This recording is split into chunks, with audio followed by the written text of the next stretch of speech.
जय श्री हरि विष्णु। जय तुलसी माता की। मेरे प्यारे भक्तजनों, कार्तिक मास का यह महीना सबसे पवित्र महीनों में से एक माना जाता है। यह वही समय है जब भगवान विष्णु स्वयं जागृत रहते हैं और जो भी इस महीने भक्ति करता है, तुलसी माता की पूजा करता है, दीप दान करता है, उसे अनंत पुण्य की प्राप्ति होती है।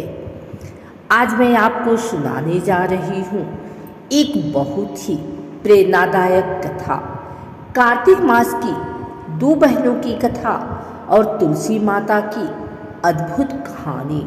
यह कथा हमें सिखाती है सच्ची श्रद्धा, भक्ति और प्रेम से किया गया छोटा सा कार्य भी बड़ा फल दे सकता है। तो आइए भक्ति पूर्वक सुनिए यह पवित्र कथा। बहुत समय पहले एक छोटे से गांव में दो बहनें रहती थीं, सुधा और माधवी। दोनों माता पिता की इकलौती बेटियां थीं। घर में सुख शांति थी। माता पिता ने उन्हें अच्छे संस्कार दिए थे, लेकिन जैसे जैसे समय बीतता गया, दोनों बहनों के स्वभाव में अंतर दिखने लगा। सुधा बहुत धार्मिक थी। वह रोज सुबह स्नान कर तुलसी माता की पूजा करती, उनके चरणों में दीप जलाती, भगवान विष्णु का नाम जपती और घर को शुद्ध रखती। वह मानती थी जहाँ तुलसी माता रहती है, वहाँ भगवान विष्णु का वास होता है। दूसरी ओर माधवी का स्वभाव बिल्कुल अलग था।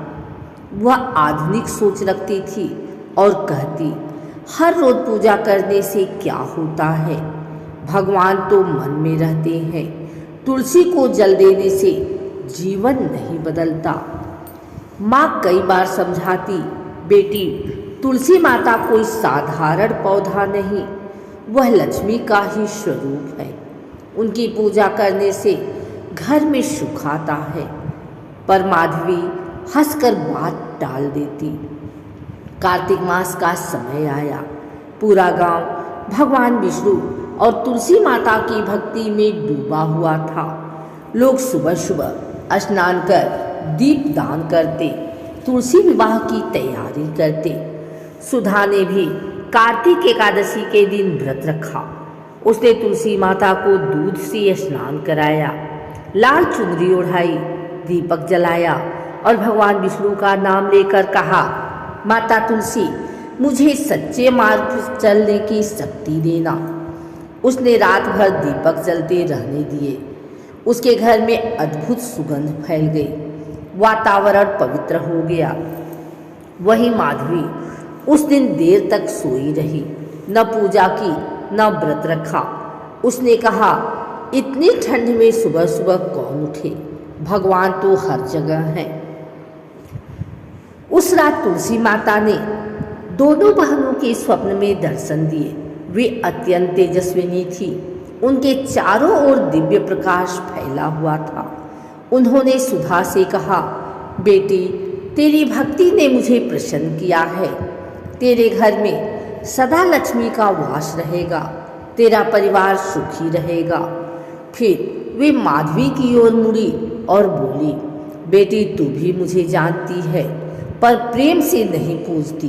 भक्ति केवल शब्दों से नहीं होती, कर्म से होती है।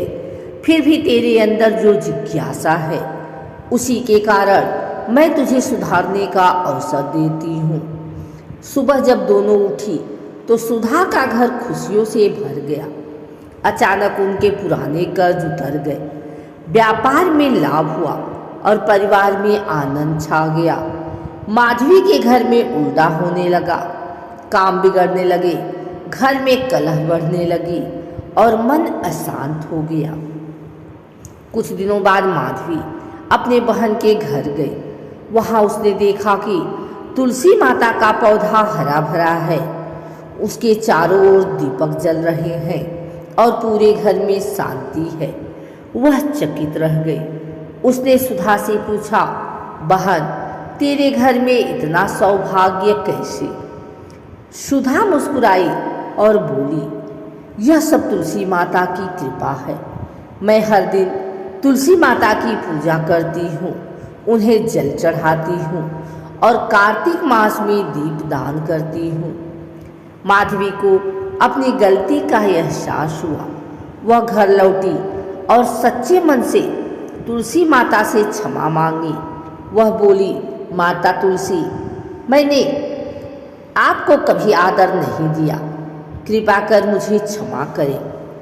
तब तुलसी माता उसके मन में प्रकट हुई और बोली, बेटी, भक्ति के द्वार कभी बंद नहीं होते। जो पश्चाताप करता है और सच्चे मन से मुझे पूजता है, मैं उसकी हर भूल क्षमा कर देती हूँ। उस दिन के बाद माधवी ने रोज तुलसी माता की पूजा करनी शुरू की। धीरे धीरे उसके घर में भी शांति लौट आई, धन धान्य बढ़ने लगा और जीवन में सुख आने लगा। आइए सुनते हैं तुलसी माता की जन्म कैसे हुआ। प्राचीन काल में धर्मध्वज नामक राजा था, जिनकी पत्नी का नाम मालवती था। मालवती ने भगवान विष्णु की आराधना करते हुए एक कन्या को जन्म दिया। वही कन्या आगे चलकर तुलसी के नाम से प्रसिद्ध हुई। तुलसी अत्यंत सुंदर, पवित्र और तपस्विनी थी। उन्होंने भगवान विष्णु को पति रूप में पाने के लिए कठोर तप किया। उसी समय असुर शंखचूड़ ने भी भगवान ब्रह्मा की आराधना कर बड़ी शक्ति प्राप्त की थी। ब्रह्मा जी ने उसे वरदान दिया था कि जब तक तेरी पत्नी पवित्र रहेगी, तब तक तुझे कोई नहीं मार सकेगा। शंखचूड़ की पत्नी बनी तुलसी। शंखचूड़ अत्यंत शक्तिशाली था, परंतु उसके अत्याचार बढ़ने लगे। देवता भगवान विष्णु के पास गए और प्रार्थना की, प्रभु, यह असुर धर्म को नष्ट कर रहा है, कृपा कर इसका अंत करें। भगवान विष्णु ने एक उपाय निकाला। उन्होंने शंखचूड़ का रूप धारण कर तुलसी के पास जाकर उसका पतिव्रत भंग कर दिया। जब तुलसी को सच्चाई पता चली तो वह अत्यंत क्रोधित और दुखी हुई।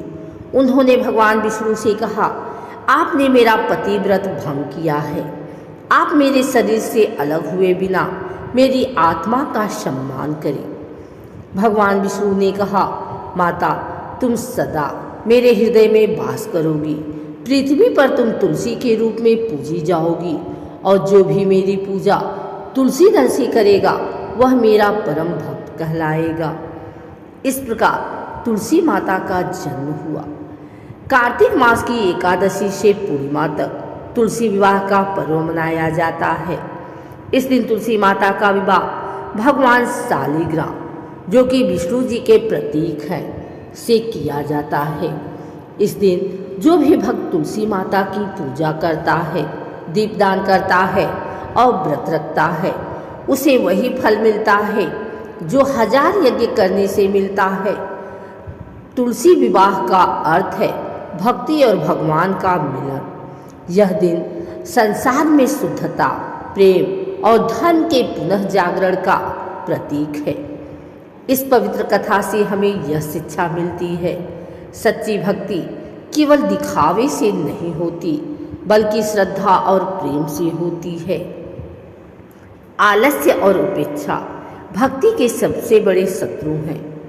तुलसी माता न केवल एक पौधा है, बल्कि माँ लक्ष्मी का स्वरूप है।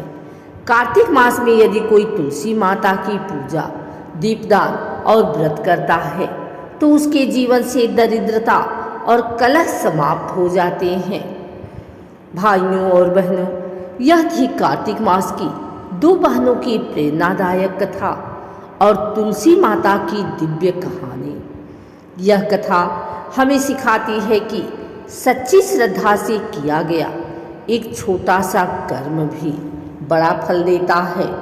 हम सभी को चाहिए कि हम तुलसी माता की पूजा करें, रोज उन्हें जल चढ़ाएं, दीप जलाएं और मन से भगवान विष्णु का नाम लें। तुलसी माता हमारे घर में सदैव हरियाली, समृद्धि और शांति लाएं। भगवान विष्णु और माता लक्ष्मी की कृपा हम सब पर बनी रहे। जय तुलसी माता, जय श्री हरि विष्णु। हरि बोल, हरि बोल। जय जय तुलसी माता की।